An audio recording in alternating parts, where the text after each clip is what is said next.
Good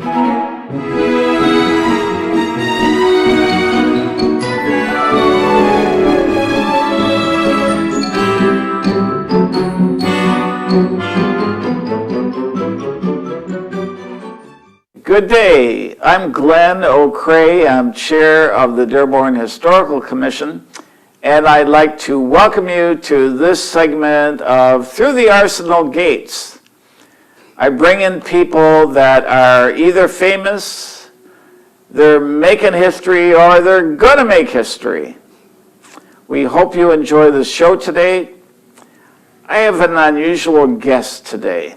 I met this gentleman, Jim Cook, at a fundraiser this spring, and we hit it off right away, and we agreed that we should get together for lunch sometime beyond that point. And lots of times we let these things just kind of go by the wayside and don't follow through, but somehow we made it to lunch. Our 4-hour lunch was wonderful, only to be beat by our 5-hour lunch. So if you're sitting at your lunch table right now, just imagine us there with you as well. So, Jim, tell us about your youth. You have an unusual background. Well, I'll sort of begin like a life story. In the beginning, I was born. Ah, what a start! In Montreal during the war, 1942. And my father was in the Royal Canadian Air Force, and he said to the family, we can't get the boys from northern Quebec into the military, conscript them, and so if the Nazis win, they're not going to be able to get to northern Quebec either. So why doesn't the family wait the war out in northern Quebec, which, except for my father, we did. So that was the first leg. The war did end in 45, so we went. My father was concerned about feeding a family, counting himself, of 7. And so he said, wow, what am I going to do after the war? All these men are pouring onto the labor market. So he found a pretty objectionable job that paid well, which was being a welder in Saudi Arabia, or actually in the Persian Gulf. So go where the heat is and bring your torch with you. So we went there via Jersey City. We stayed in Jersey City for a year. Then we went to the Persian Gulf in Bahrain Island. And how did you like it there? Memories and life there was magnificent. Very full of energy. I ran around without shoes for all the time. Came back to the States and I could run on the gravel ground without shoes, and everybody looked at me in great startle. While we were there, the sheikh took a liking to my father, and my father got promoted from welder to assistant superintendent of the refinery. And the sheikh invited us to watch the horse races down in his, he had a stand right at the finish line. And my mother was the only woman there, and she was dressed as a Westerner. So that was pretty. And the highlight of living there, I think, was the sheikh gave our family a horse. And so that got me into horses. Cool. And you came back to the United States, you moved to? Upstate New York, Middletown, just south of the Catskills. And you worked for a famous family along the way. Yeah, that's a bit of a stretch, but it was their stables. It was the Harriman family stables. I had a horse that needed a home, and my mother found that they had a stall there and installed the horse at the Harriman stables. And I worked from about 12 to 16, feeding horses and cleaning stalls in order to pay for the horse. And I trained horses for horse shows and for hunt. And so that got me into horses. Cool. Now, Jim, along the way, you've conveyed to me the fact that you could communicate with horses. Tell us about that. Yeah, I read Horse Whisperers with interest because, in a sense, been there, done that. And one of the things I picked up that I didn't see in Horse Whisperers is at about 12, I determined horses are bifocal. Now, I really haven't done anything terribly scientific, but it's been reaffirmed often, and that is that they need to be nearsighted to eat grass, they need to be farsighted to avoid tigers. So they are bifocal in that respect, and so I always approach horses with a bent knee. I get down below their mouth so that they can see me clearly. And in fact, I claim that when a horse looks like they're going to bite you, they're actually trying to get you in their nearsighted vision to get a better look at you, because otherwise you're a blur and they don't know who you are or what you're up to. Of course, after a while, they sort of like, oh, well, it's just a person. Yeah, yeah, cool. Now, Jim, you indicated that you came back with your mom and sisters, and your dad stayed overseas for a while, and then he came back, and then what happened to you? I don't know how to say it. He wasn't a scholar, but he was a serial valedictorian. He had 5 engineering degrees. He was always first in his class. He took academics on, I would say, on academics terms. And so he came back and late in life, for me, 16 years old is late in life, was late in life, he tried to impose an academic regime on a free thinker and a free doer. And I didn't give a hoot about grades. And so I moved out of the home while in high school and got my own apartment by myself and signed my own report cards. And the school sort of understood, but my grades weren't bad and my mathematics was terrific. Not many people move out at the age of 16, but obviously you could do it because you saved up money from? From all those cleaning stalls. Whenever I got paid, my mother just put it in a bank account and I didn't really pay attention. And then at the time I needed money, I had money, which is sort of a good life lesson, but I didn't really learn it. Okay. You went to a couple of pretty decent schools. Tell us about that. That must be your opinion. It isn't mine. I went to Rensselaer Polytechnic Institute in Troy, New York. I had a New York State scholarship that had to be spent in New York. And I went there because I said, well, in engineering school, it's got to be math intensive. And math was my calling card. And it was, but it was not intellectual. It didn't seek the boundaries, didn't reinforce or reward exploration. It missed a lot of the ingredients that spirited my mind. And so I struggled to get through. I got kicked out once for low grades and eventually graduated. And my first job was at MIT in the Aeronautics and Astronautics department as a research engineer. And so I'd programmed the operating system used for the simulator used to train the astronauts. So that got me there. And while there, I put together the operating system for the submarine that rescues submarines, a deep submergence rescue vehicle. And so that was, now, when at MIT, I amazingly got into the mathematics department, a graduate program, with the help of my advisor back at Rensselaer, whom they knew. And I said, wow, Professor Malley doesn't write good recommendations very often, but he does for you. They saw my transcript, they couldn't believe that. But they also saw my graduate record exam scores, which I always did, I would say spectacular. I know it's not modest, but it's factual on exams. And so they said, okay, we'll give you a try. Very good. Jim, while you were in college, you were offered a very unusual job for somebody just being in college. Tell the audience what that it was. Oh yeah, that was my same advisor, because the context is almost all my professors disliked me substantially. They never gave me a grade higher than a C, except my advisor, who was a Harvard graduate and said I belonged at Harvard, not at Rensselaer.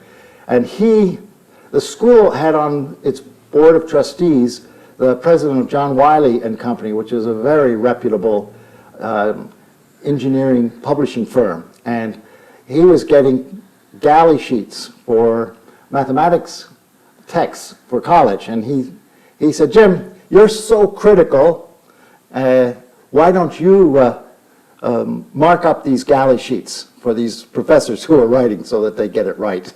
That was pretty unusual for a C student. Yeah, very good. I'd forgotten about that. Now, your grad record exam, you got a decent grade? Yeah, I got higher than MIT's average, I'm sure. So, And where did that put you in terms of national rankings? well, I think you might be alluding back to the Mathematical Society of America ran a test for New York State students, and out of 550,000, I was in the top 40. So that stood out. Now, what would your dad say about that? Is that the best you can do? Oh, no. He would say, he gave me some advice. He said, look, don't be first. Not that I ever was academically. Don't be first. They're always shooting at you. That's from someone who was always first.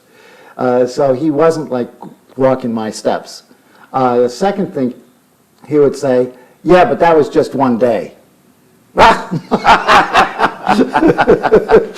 If we ever need kind of somebody to balance us off when we're feeling too good about ourselves, talk to our parents or talk to our spouses. You've had a wide range of jobs. Give our audience, you gave us 2 examples. Tell us what other things you've done along the way. I never stayed more than 3 years at a job. Now, why is that? There are a couple of reasons. One is, in the private sector, I didn't consider MIT in the private sector, and then later I worked in the military research area. In the private sector, I sort of like, hey, I blew the socks off.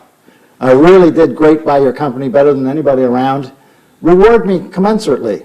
And they decided that would upset the precedent and whatever it is. I mean, they never included me in this trade-off, but they didn't give me the boost that I expected for the boost I gave them, so I left. That's one. 2, I had a short attention span. My attention span's about 2 years.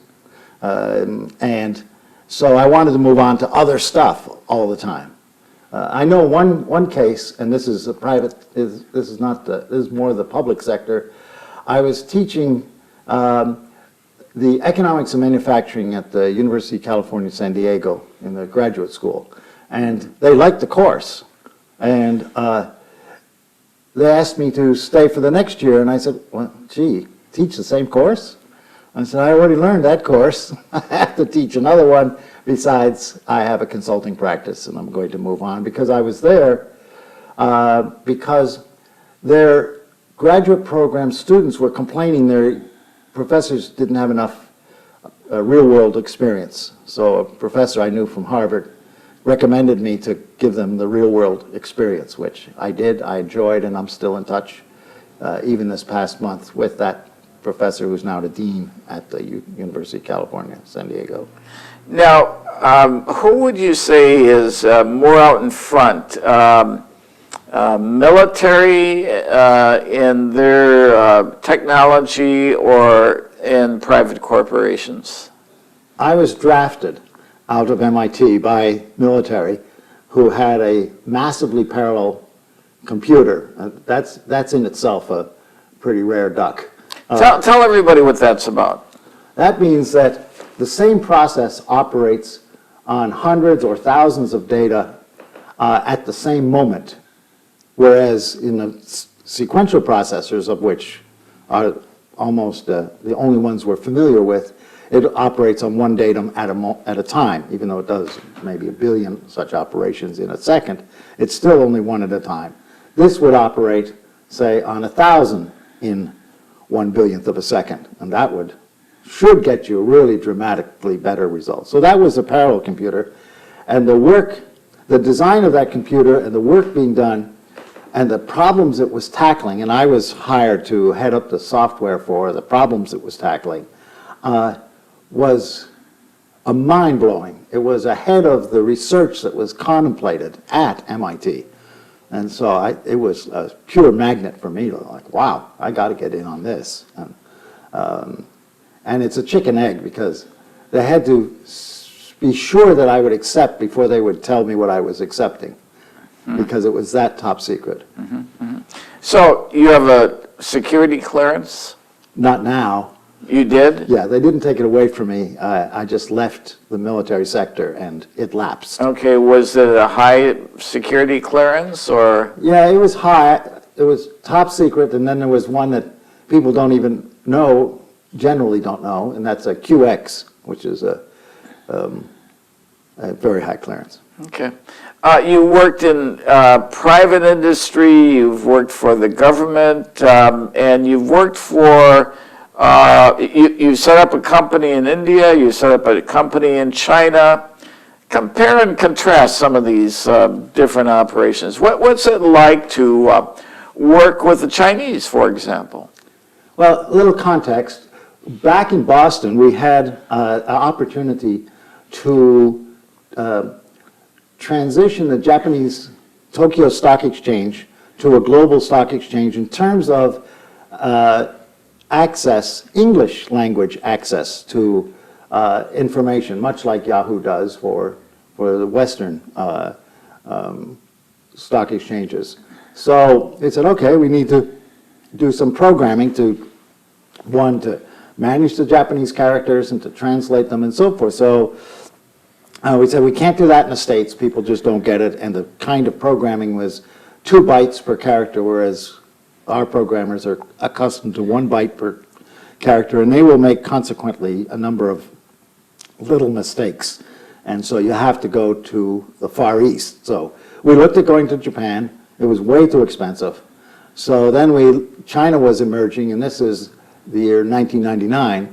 And so China's emerging, and they use roughly the same character set, and they use 2 bytes per character. So we said, okay, let's give them a shot, which we did. And so the Chinese were hardworking, but independently working because they had a language barrier to protect their independence.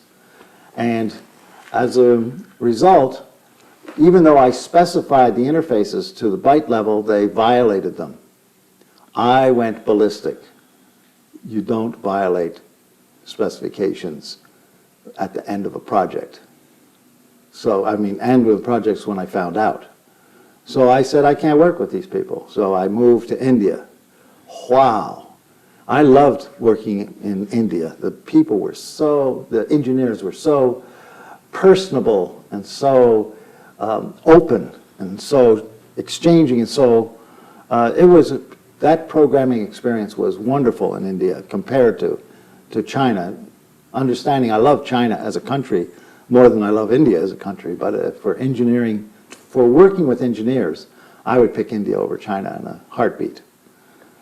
Now let's go back to your youth in Canada. How would you compare and contrast living in northern Canada with, say, China? Are there any similarities? No. That was quick. Northern Quebec, I was only, up until about 4 years old, so but we went back. I lived a month, for example, when I was 11 years old in the same place because we were welcome. But every place spoke French and French only, so that was, and that's unlike China, and I'll come back to that, why it's unlike China. And it was personable only at the family level. Once you went beyond family, now your next door neighbors were your family. So once I went beyond the next door neighbors in northern Quebec, it was like Americans in France, in Paris.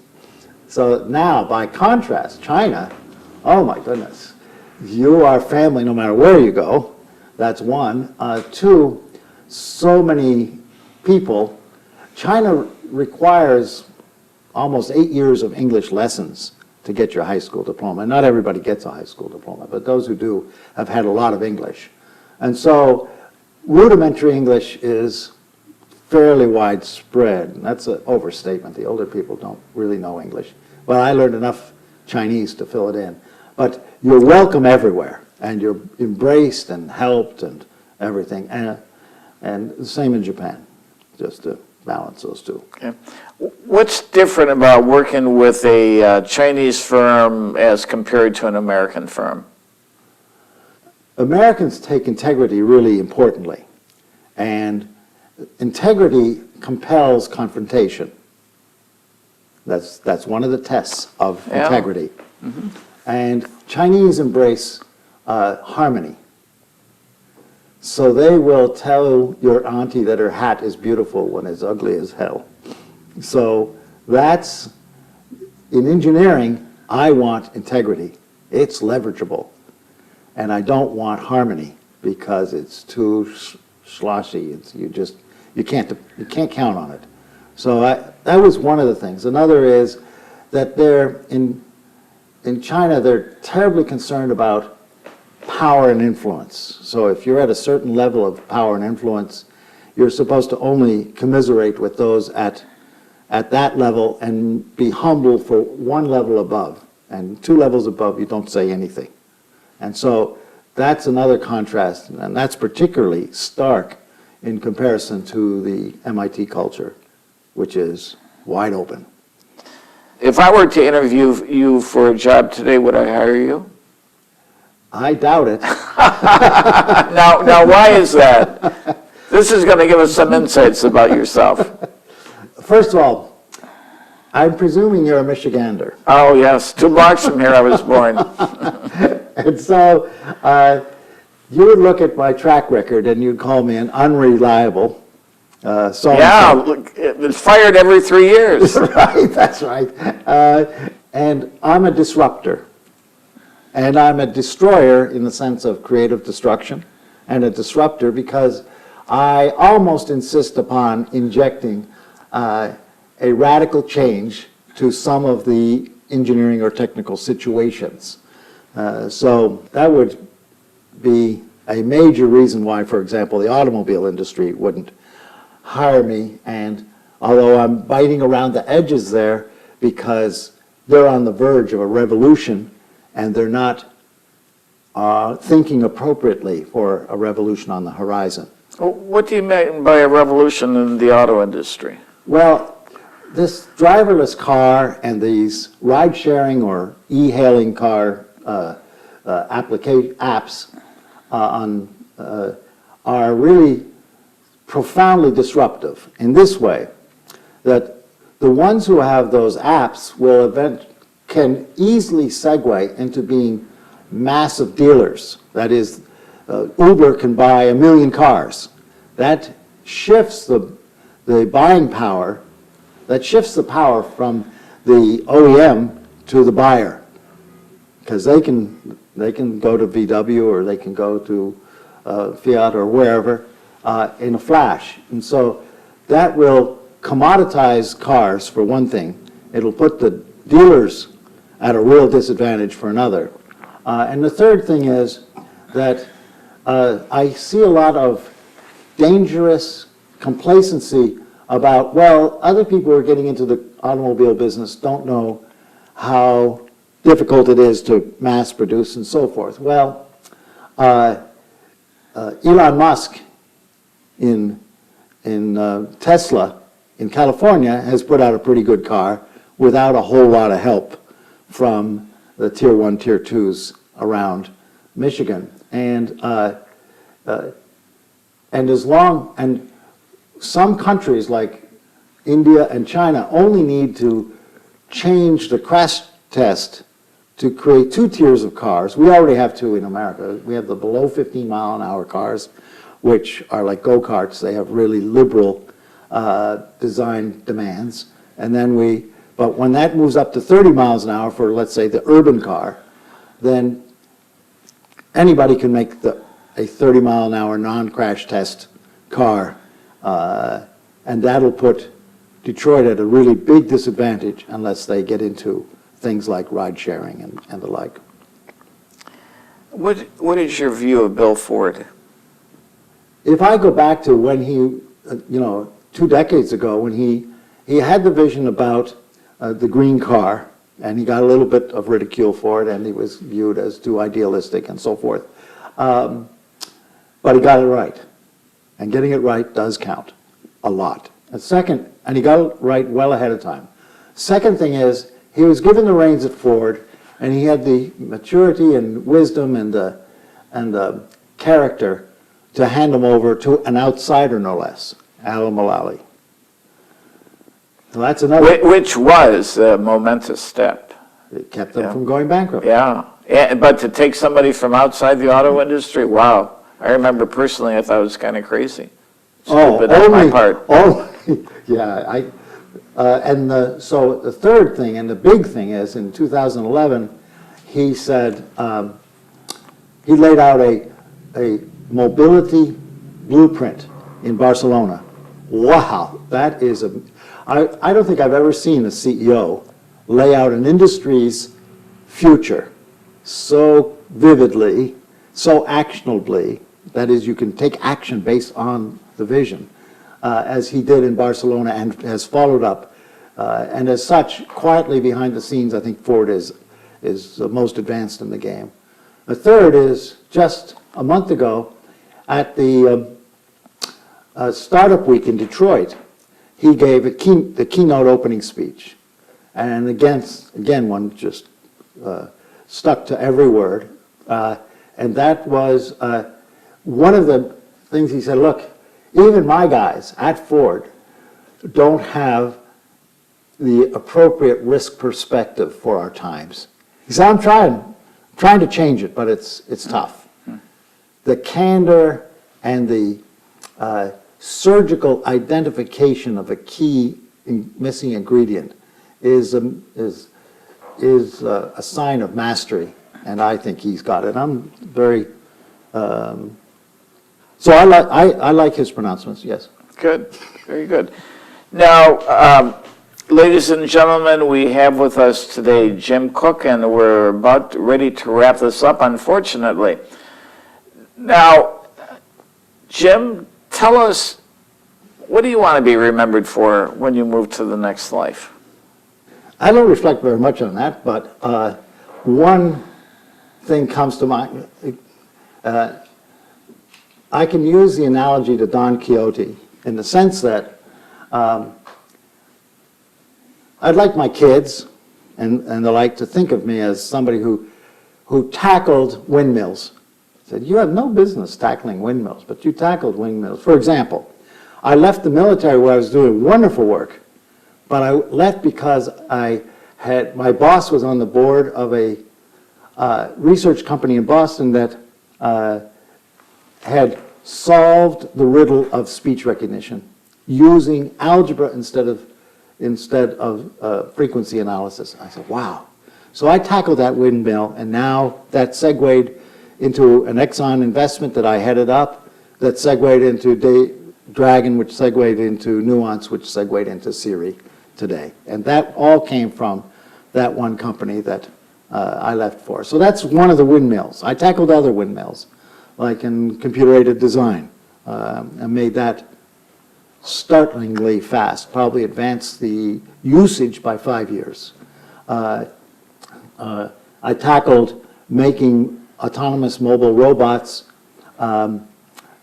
reliable. Not in 10 hours, or one hour was the university standard, so they could give a demo. 10 hours was the standard for companies so they could get financing.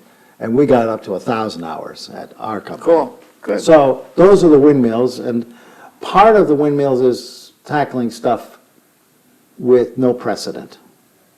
Very good. Ladies and gentlemen, I hope you've enjoyed this interview today with Jim Cook. If you enjoyed the interview, tell all your friends and relatives. If you didn't enjoy it, just kind of keep it to yourself. Thank you for joining us. Very good, Jim.